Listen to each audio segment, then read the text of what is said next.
اس کے بعد وہاں اس روایت میں آتا ہے فَالْتَفَتَ رسول اللہ صلی اللہ علیہ وسلم الی ابی بکر، رسول اللہ صلی اللہ علیہ وسلم ابو بکر کی طرف متوجہ ہوئے، حضرت ابو بکر صدیق رضی اللہ عنہ کی طرف متوجہ ہوئے اور ان سے فرمایا اے ابو بکر، معلوم ہے رات کو کیا واقعہ ہوا تھا، کیا معاملہ پیش آیا تھا؟ اب یہ سنیے ذرا غور سے. سب سو رہے تھے، رسول اللہ صلی اللہ علیہ وسلم بھی سو رہے تھے. اب حضور بتاتے ہیں ان الشیطان اتی بلالا وهو یصلی وهو قائم یصلی، شیطان بلال کے پاس آیا اور بلال اس وقت نماز پڑھ رہے تھے. فَأَضْجَعَهُ، تو شیطان نے پہلے تو ان کو لٹایا، لیٹ جاؤ، وہ لیٹ گئے. پھر فَلَمْ يَزَلْ يُحَدِّهِ كَمَا يُحَدَّ الصَّبِيُّ، پھر بلال کو تھپکیاں دینے لگا، سو جاؤ سو جاؤ، جیسے بچے کو تھپ تھپاتے ہیں اس طرح بلال کو تھپ تھپا کر سلایا. بلال سو گئے، حتیٰ ناما، یہاں تک کہ بلال سو گئے. یہ پوری بات حضور نے حضرت ابوبکر صدیق کو بتا دی، سوتے میں حضور بھی آرام فرما رہے ہیں اور پورا واقعہ بتا دیا.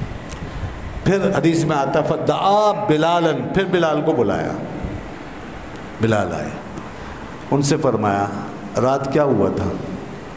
تو حدیث میں آتا ہے فذکر بلال کما ذکر رسول اللہ صلی اللہ علیہ وسلم ابا بکر، تو بلال نے وہی کچھ بیان کیا جو حضور پہلے ابو بکر صدیق کو بتا چکے تھے، سارا وہی قصہ اسی طرح بیان کیا، الف سے یہ تھا. اس پر حضرت ابو بکر صدیق رضی اللہ عنہ نے کہا اشہد انک لرسول اللہ، میں گواہی دیتا ہوں کہ آپ اللہ کے رسول ہیں. کیونکہ انہوں نے دیکھا نا یہ کتنی بڑی شان علم کی ظاہر ہو رہی ہے. سوتے میں رسول پاک صلی اللہ علیہ وسلم سب ملاحظہ فرما رہے تھے اور بلال نے کے ساتھ جو کچھ ہوا وہ سب بتا رہے ہیں آپ. تو اب ایک مومن کی تو شان یہ ہے جناب، خوش ہوگا، باغ باغ ہوگا اور کہے گا ہمارا ایمان اور یقین بڑھ گیا، واقعی آپ اللہ کے سچے رسول. اور ایک منافق جو ہے نا وہ ایسے نہیں سوچے گا، جس کو پتہ ہی نہیں کہ رسول کی عظمت کیا ہے، وہ کہے گا انہیں کیا پتہ، سوتے میں کیا پتہ، غیب کی باتیں کہاں سے پتہ، غیب تو کوئی جانتا ہی نہیں، اللہ ہی جانتا ہے. انہیں تو لوگ کبھی کہتے ہیں جی وہ اپنی نالین کی خبر نہیں ہوتی تھی اس میں کیا لگا ہوا ہے، اپنے پلنگ کے نیچے کیا چیز آ کے بیٹھ گئی اس کا نہیں پتہ ہوتا، یہ باتیں کرتے. اللہ اللہ، یہ چیزیں نہیں دیکھتے جن حدیث میں یہ سب کچھ آیا ہے کہ اللہ کے رسول سو رہے ہیں اور جو کچھ ہو رہا ہے باہر وہ دیکھ رہے ہیں. اور شیطان کو تو جاگتے ہوئے بھی کوئی نہیں دیکھ سکتا، حضور نے تو سوتے میں دیکھ لیا.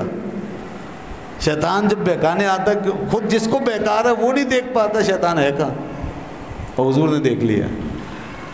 تو جو اللہ کا نبی سوتے ہوئے امت کے حوال پر مطلع ہو جائے اور دیکھے تو جاگتے ہوئے کیوں نہیں باخبر ہوگا پھر امت کے حال.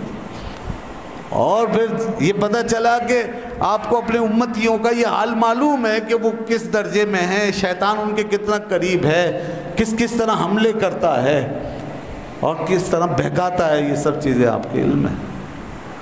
آخر وہ ہمارے ہادی اور رہبر اور مرشد اور رہنما، اللہ نے ان کو ہم پہ گواہ بنایا ہے، اللہ نے انہیں ہمارے لیے رحمت للعالمین بنایا ہے، انہیں رؤوف و رحیم قرار دیا، انہیں عزیز علیہ ما عنتم کا ٹائٹل دیا ہے کہ یہ وہ نبی ہیں کہ جب تم مشقت میں پڑو گے تو ان پہ گراں گزرے گا.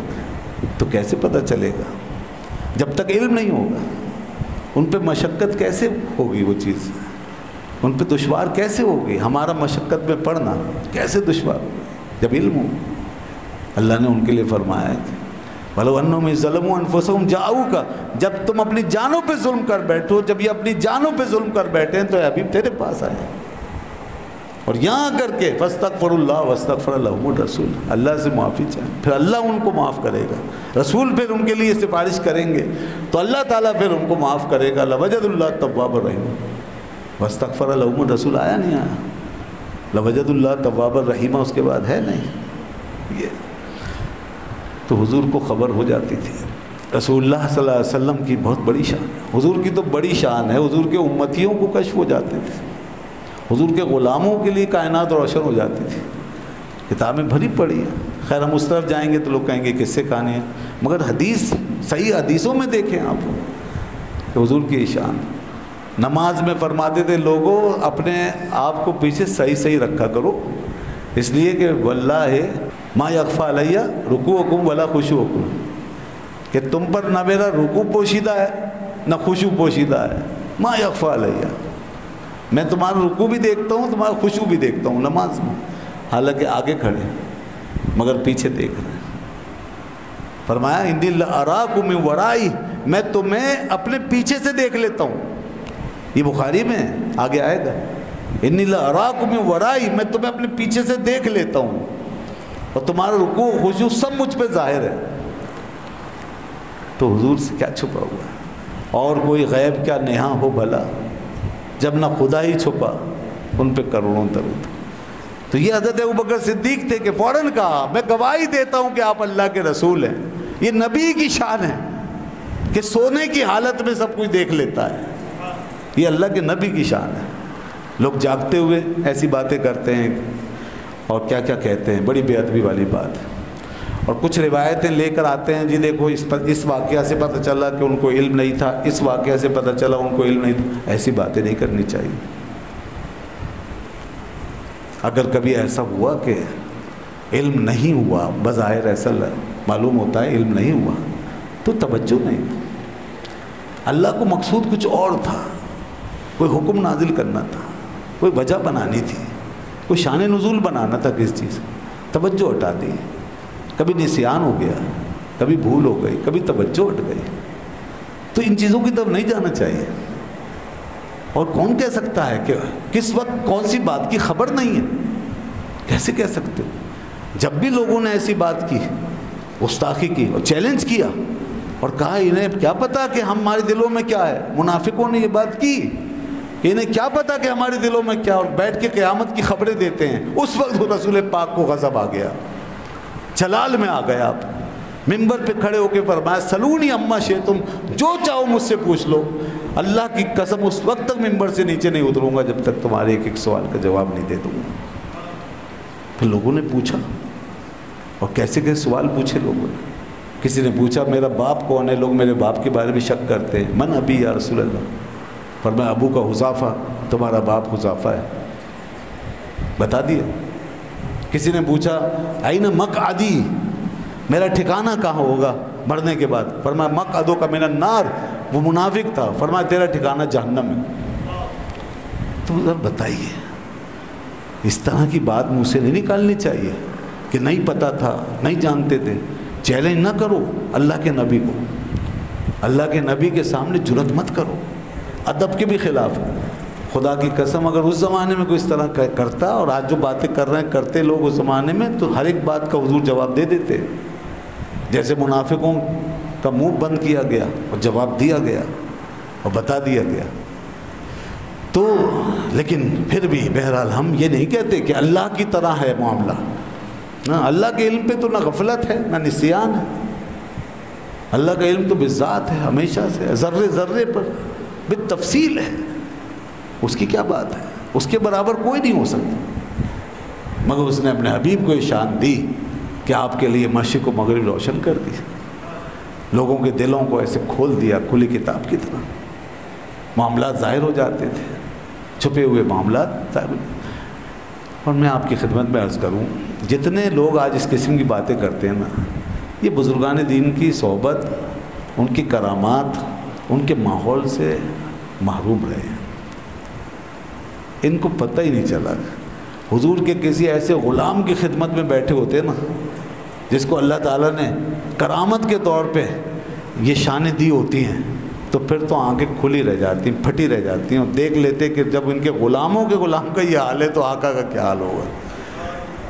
مگر ہم تو بھائی سارے بزرگوں کو مانتے ہیں، کتابوں میں بہت سارے جو بزرگ ہم کہتے ہیں جی یہ سب اللہ کے نیک بندے آئے اسی لیے تاکہ ان کے ذریعے دین کو تقویت ملے، حضور کے معجزات کا اظہار ہو۔ تو ہاں تو حضور کے معجزات کا اظہار ہو. دیکھیں حضرت خواجگان خواجہ غریب نواز رحمۃ اللہ علیہ بیٹھے ہیں اپنی مجلس میں. ایک ہندو جو تھا وہ آیا. ہندو بڑے دشمن ہو گئے تھے نا اس وقت. آپ کا کام جب پھیلا تو ہندوؤں کو بڑی فکر لگی. راجہ خود آپ کا مخالف ہو گیا. تو اب ہندو سازشیں کرتے تھے. ایک ہندو آیا, خنجر ایسے چھپا کر لایا, زہر میں بھوجا ہوا خنجر کپڑوں میں چھپا کر آپ کی خدمت میں آیا, اور اس ارادے سے آیا کہ جیسی موقع ملے گا اس فقیر کے جسم سے اتار دوں گا اس کو میں, اور کام ہو جائے گا, جان چھوٹ جائے گی. آ کے بیٹھ گیا. بیٹھا رہا, اس کی ہمت ہی نہ ہو.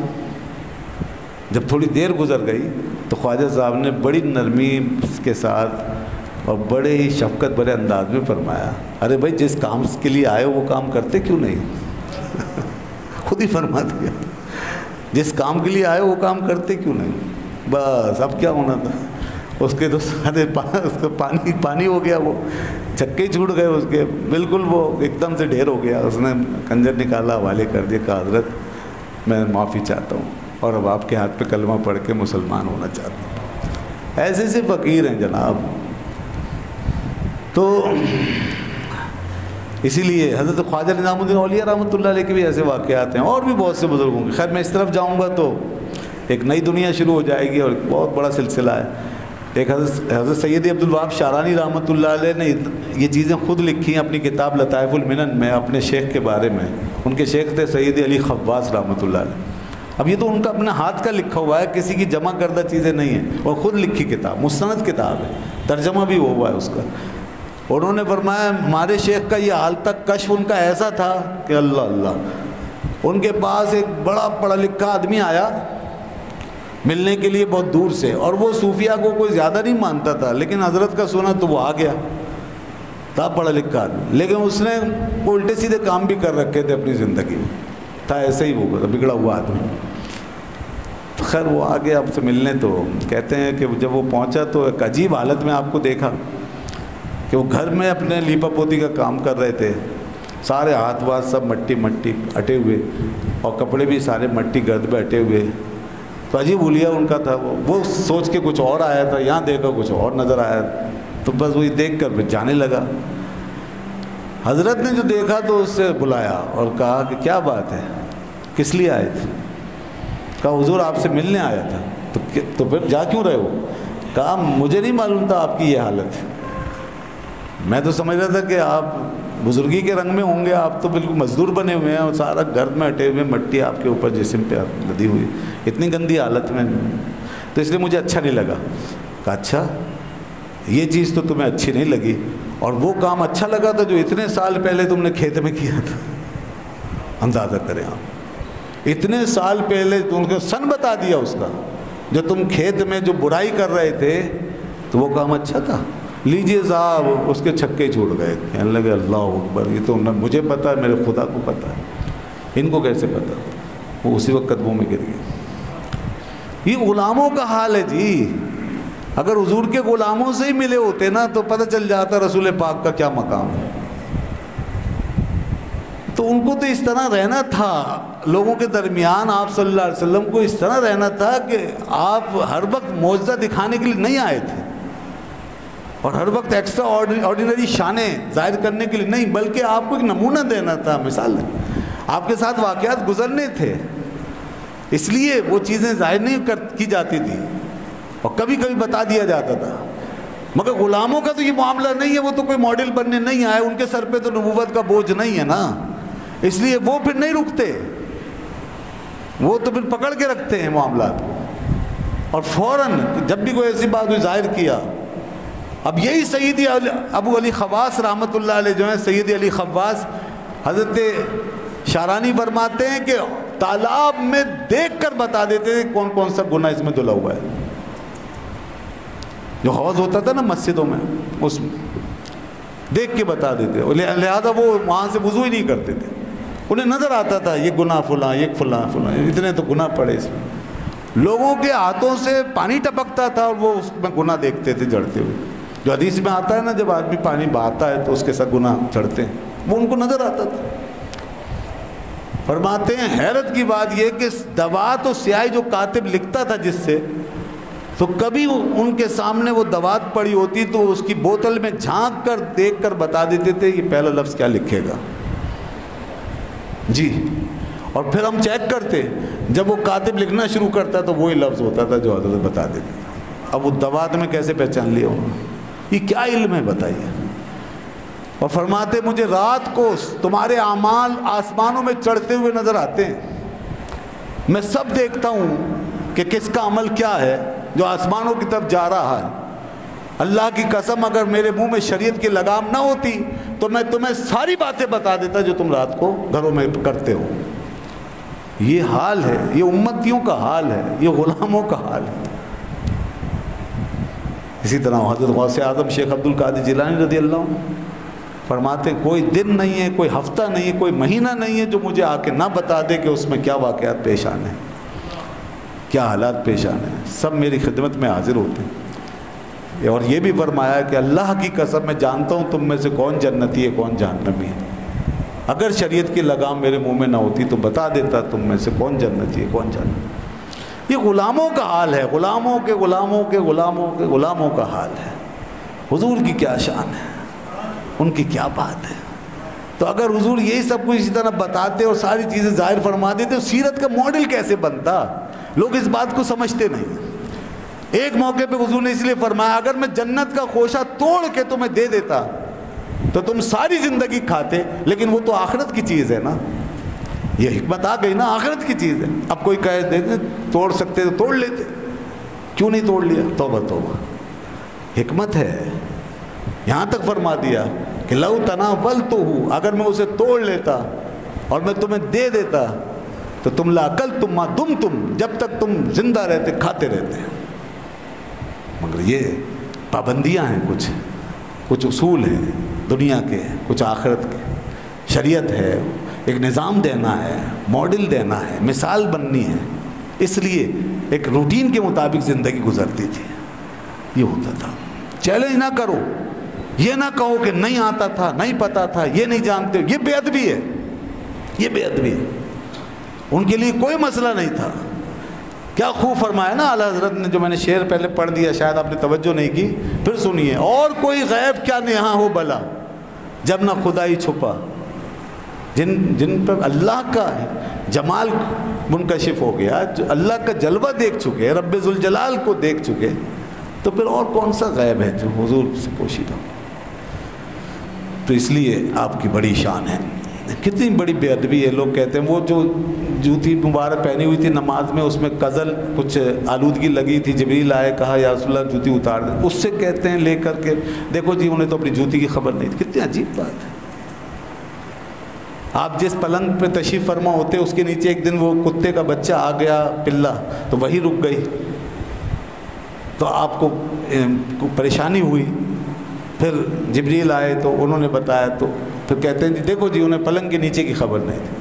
ارے اللہ کے بندو، یہ سب معاملات اللہ کے تو علم میں ہے نا، اللہ تعالیٰ نے کیوں نہیں اسی وقت نکالوا دیا، کیوں نہیں اس وقت روک دیا؟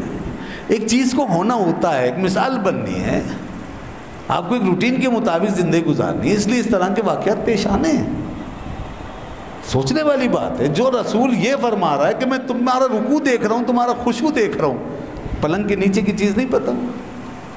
وہی بات ہے کہ اس وقت معاملہ اسی طرح رکھنا تھا۔ جبریل آئے، یہودیوں نے ایک پلاننگ کی، آپ کو لے گئے اور آپ کو ایک پتھر کے نیچے بٹھایا کہ اوپر سے گرا کے آپ کو شہید کر دیں۔ جبریل آئے اور کہا کہ رسول یہاں سے نکل جائیے، تو دیکھو رسول کو پتہ ہی نہیں تھا کہ اوپر سے پتھر آ رہا ہے۔ اللہ، کتنی بڑی جرأت ہے۔ یہ نہیں سوچتے کہ وہ رسول ایک طرف کیسر و کسریٰ کے حوالے سے فتوحات کی بشارتیں دے رہا ہے، اور یہ فرما رہا ہے وہ اللہ کا رسول کہ میرے ہاتھ میں اللہ نے فارس کی کنجیاں دے دی، میرے ہاتھ میں یمن کی کنجیاں دے دی، روم کی کنجیاں دے دی، اور یہ سارے علاقے اب فتح ہوں گے میری امت کو بشارت۔ جس رسول کو اللہ نے یہ سب کچھ دے دیا ہو، بتا دیا ہو، انہیں یہ نہیں پتا کہ اوپر سے پتھر گرے گا، میں شہید ہو جاؤں گا۔ ان باتوں کو لیتے ہیں، کچھ واقعات ہیں اس طرح کے، تو یاد رکھیں۔ تو بہت سی چیزیں ایسی ہوتی ہیں جو ظاہر نہیں کی گئیں اور ایک روٹین کے مطابق کام ہونے دیا گیا۔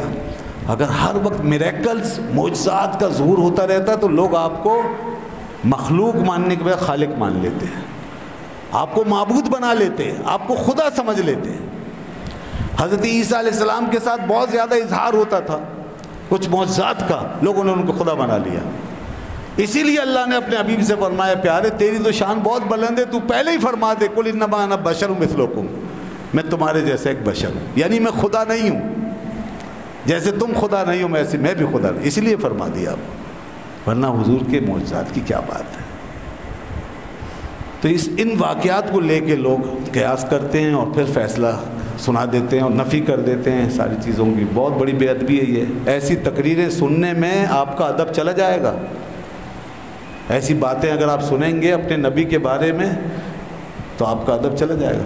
کسی بھی بچے کو اگر، حالانکہ یہ تو واقعہ ہے، ایک حقیقت ہے، لیکن دیکھیں اثر ہوگا۔ مثال دے رہا ہوں میں، کسی بھی بچے کو اگر یہ بتاؤ کہ تمہارے استاد کو نہ تو انگریزی آتی ہے، یعنی ایک استاد ہے اردو کا استاد ہے، اردو پڑھاتا ہے، کوئی ایک سبجیکٹ پڑھاتا ہے، اب کہیں تمہارے استاد کو نہ تو انگریزی آتی ہے، نہ تو بیالوجی آتی ہے، نہ فزکس آتی ہے، نہ کمپیوٹر میں کچھ پتہ ہے، نہ کیمسٹری کا کچھ پتہ ہے، نہ سائنس جنرل سائنس کا کچھ پتہ ہے، نہ اسپیس سائنسز کا کچھ پتہ ہے، نہ سوشل سائنسز کا کچھ پتہ ہے، نہ سوشل اسٹڈیز آتی ہے، کچھ بھی نہیں آتا، تو بچہ بولے گا اتنا جاہل استاد، یہی بولے گا۔ حالانکہ یہ حقیقت ہے، نہیں آتا، مگر بیان نہیں کریں گے آپ یہ بات بیان کریں گے؟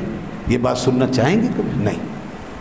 بلکہ ادب احترام کا تقاضا یہ ہے کہ جو آتا ہے اور جو اس کا سبجیکٹ ہے اسی کی خوبی بیان کی جائے، کہ وہ بڑا ماہر ہے تمہارے سبجیکٹ میں، جو تمہیں پڑھا رہا ہے اس کا وہ ماہر ہے، ایکسپرٹ ہے، کیا بات ہے، اتنے شاگرد ہیں اس کے اور ٹاپ کیا بچوں نے اس سبجیکٹ میں، اس سے پڑھ کر یہ بیان کرو گے تو تعلق پیدا ہوگا ادب کا، احترام کا۔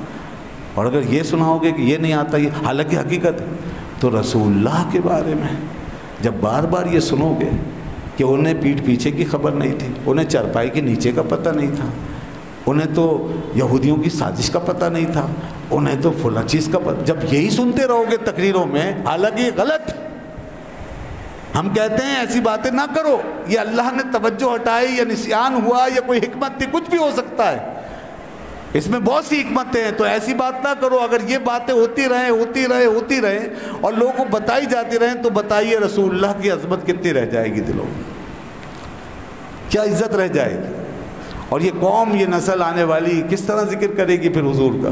اور وہی ہو رہا ہے آج، کتنی بے باکی آ گئی ہے لوگوں کی زبانوں میں، کتنی بے ادبی کر جاتے ہیں لوگ باتوں ہی باتوں میں۔ وجہ یہی ہے کہ ہم ساری منفی باتیں جمع کر کر کے لوگوں کو سلاتے ہیں۔